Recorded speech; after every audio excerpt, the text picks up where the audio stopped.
आप सभी विद्यार्थियों का इस चैनल पर हार्दिक स्वागत है। इस टॉपिक में यूपी बोर्ड क्लास 10th के विषय साइंस के मॉडल पेपर को लेकर आए हैं। यह जो आपका मॉडल पेपर है यह 2023 के एग्जाम में अधिकतर प्रश्न इससे पूछे गए हैं। तो एक एक साल के अंतर पर प्रश्न अधिक पूछे जाते हैं। तो 23 के बाद 24 लगता है, 24 के जो प्रश्न होंगे वह कम आएंगे, लेकिन जो 23 के प्रश्न हैं वह 2025 में अधिकतर आएंगे। तो आप सभी लोग इस टॉपिक का अध्ययन अच्छे से कर लें। वे बच्चे जो चैनल पर नए हों चैनल को सब्सक्राइब कर लें। आइए बिना रुके हम इसे बिना समय गंवाए शुरू करते हैं। पहला आपका प्रश्न है फिजिक्स से, प्रकाश के परावर्तन के नियम सदैव सत्य होते हैं। प्रकाश के परावर्तन के नियम सदैव सत्य होते हैं। सही ऑप्शन होगा ऑप्शन नंबर डी, इनमें से सभी। किसी वस्तु का आवर्धित काल्पनिक प्रतिबिंब बन सकता है। सही ऑप्शन होगा ऑप्शन नंबर डी, ए और सी दोनों। अत्यधिक उच्च प्रतिरोध वाला पदार्थ कहलाता है, उसे हम विद्युत रोधी कहते हैं। Option number D. विद्युत शक्ति की इकाई है, विद्युत शक्ति की इकाई है। सही ऑप्शन होगा ऑप्शन नंबर बी, वाट। किसी विद्युत केतली में प्रवाहित धारा 3 गुनी कर देने पर केतली में उत्पन्न ऊष्मा की मात्रा हो जाएगी। सही ऑप्शन होगा ऑप्शन नंबर सी, 9 गुनी। एक व्यक्ति दूर की स्थित वस्तुओं को स्पष्ट रूप से देखने में असमर्थ है, उसके नेत्र में दोष होगा। सही ऑप्शन होगा ऑप्शन नंबर बी, निकट दृष्टि दोष। एक अवतल दर्पण किसी वस्तु का वास्तविक उल्टा और अत्यधिक छोटा प्रतिबिंब बनाता है, वस्तु की स्थिति होगी ऑप्शन नंबर डी, अनंत पर। अब उपभाग 2 जो कि केमिस्ट्री से है, वायु कार्बन को वायु में जलाने पर कार्बन डाइऑक्साइड गैस का बनना उदाहरण है। सही आपका ऑप्शन होगा ऑप्शन नंबर ए, संयोजन अभिक्रिया का। जिंक चूर्ण पर तनु सल्फ्यूरिक अम्ल की अभिक्रिया से गैस निकलती है। सही ऑप्शन होगा ऑप्शन नंबर ए, H2। सामान्य तापक्रम एवं दाब में द्रव के रूप में पाई जाने वाली अधातु है। सही आपका ऑप्शन होगा ऑप्शन नंबर बी, ब्रोमीन। अगला आपका प्रश्न है प्रोपेनोन। प्रोपेनोन में क्रियात्मक समूह है। सही ऑप्शन होगा ऑप्शन नंबर सी। कॉलम 1 में दिए गए यौगिकों का सुमेलन कॉलम बी में दिए गए उदाहरण से करना है, इसका और इससे। सही ऑप्शन आपको ढूंढना है। तो सही आपका ऑप्शन होगा इसमें ए का बी से, बी का डी से, बी का डी से है, बी का डी से और सी का ए से और डी का सी से।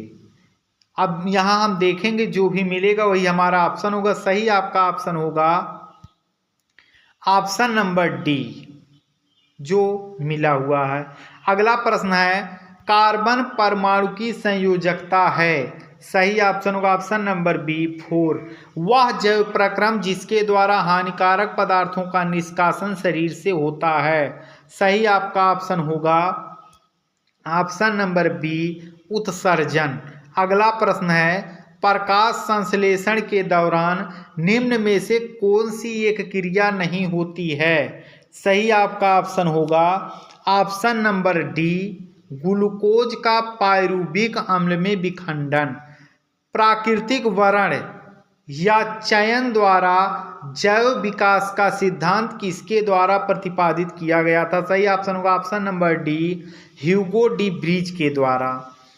प्रश्न वह आ सकता है आपका ऑब्जेक्टिव में, मेंडल ने अपने प्रयोग किस प्रकार के पौधों पर किए थे। सही ऑप्शन होगा ऑप्शन नंबर डी, मटर। निम्न में से किस पौधों में पुष्प एक लिंगीय होते हैं। सही ऑप्शन होगा पपीता। यह प्रश्न कई बार पूछे गए हैं तो जरूर आएगा एग्जाम में। मादा जनन तंत्र के किस भाग में कॉपर्टी स्थापित किया जाता है। सही आपका ऑप्शन होगा ऑप्शन नंबर सी, गर्भाशय में। किण्वन के बारे में निम्न में से कौन सा कथन सत्य नहीं है? सही ऑप्शन होगा ऑप्शन नंबर डी, यह क्रिया माइटोकॉन्ड्रिया में संपन्न होती है। यह सही नहीं है, यानी ऑप्शन नंबर डी आपका उत्तर है। उसके बाद आपके वर्णनात्मक प्रश्न आ जाते हैं। इसमें हम लोग देखते हैं उपभाग 1 जो फिजिक्स से हैं। अवतल दर्पण के किन्हीं दो उपयोगों को लिखिए। अवतल दर्पण से प्रतिबिंब बनाने के लिए किरण आरेख खींचिए। जबकि वस्तु ए अनंत एवं वक्रता केंद्र के बीच हो। बी फोकस दूरी एवं दर्पण के ध्रुव के बीच हो। अपवर्तन के क्या नियम है? 3 सेंटीमीटर की वस्तु उत्तल लेंस के मुख्य अक्ष के लंबवत रखी है। लेंस की फोकस दूरी 30 सेंटीमीटर और लेंस से वस्तु की दूरी 10 सेंटीमीटर है। प्रतिबिंब की स्थिति, आकार एवं प्रकृति ज्ञात कीजिए। क्या हम इस प्रतिबिंब को पर्दे पर देख सकते हैं? तीसरा आपका प्रश्न है ओम का नियम लिखिए। किसी तार के प्रतिरोध को प्रवाहित करने वाले किन्हीं दो कारकों का उल्लेख कीजिए। 400 वाट का एक बल्ब 200 वोल्ट के विद्युत स्रोत से जुड़ा है। बल्ब केवल 5 मिनट उपयोग में लाया जाता है। बल्ब में प्रवाहित धारा तथा इसमें उत्पन्न ऊष्मा की मात्रा ज्ञात कीजिए। चुंबकीय क्षेत्र रेखाओं के किन्हीं दो गुणों का उल्लेख कीजिए। किसी सीधे धारावाहित तार के कारण उत्पन्न चुंबकीय क्षेत्र की दिशा ज्ञात करने के लिए मैक्सवेल के कार्क स्क्रू नियम को परिभाषित कीजिए। किसी ऊर्ध्वाधर धारावाही चालक के कारण उत्पन्न चुंबकीय क्षेत्र रेखाओं को दर्शाइए। किसी प्रदत्त क्षेत्र में एक समान चुंबकीय क्षेत्र को प्रदर्शित करता है। 6 नंबर का है। उसके बाद भाग 2 को हम देखते हैं। पहला प्रश्न 4 नंबर का है। केवल आपको रासायनिक समीकरण को संतुलित करना है। उसके बाद आपका अगला प्रश्न 20 से है। इस अपक्रिया का अभिकारक और उत्पादक का नाम बताना है। उसमें अपघटन अपक्रिया का उदाहरण केवल अपक्रिया का समीकरण देना है। IUPAC नाम लिखना है। निम्नलिखित तत्वों की परमाणु संख्या और संयोजकता लिखनी है। निम्नलिखित पर टिप्पणी लिखिए। अगला जो आपका प्रश्न है संतृप्त एवं असंतृप्त हाइड्रोकार्बन संक्षारण या अवक्षेपण अपक्रिया अथवा प्लास्टर ऑफ पेरिस क्षार और अम्ल से क्या समझते हैं, या यशद ये ऊपर वाले 2 प्रश्न और संतृप्त असंतृप्त जरूर आएंगे एग्जाम में आपके। अब हम तीसरा भाग देख लेते हैं जो कि आपका बायोलॉजी से है। पोषण किसे कहते हैं? स्वपोषी पोषण, परपोषी पोषण का उपयुक्त उदाहरण सहित वर्णन कीजिए। यह प्रश्न जरूर आएगा आपका एग्जाम में।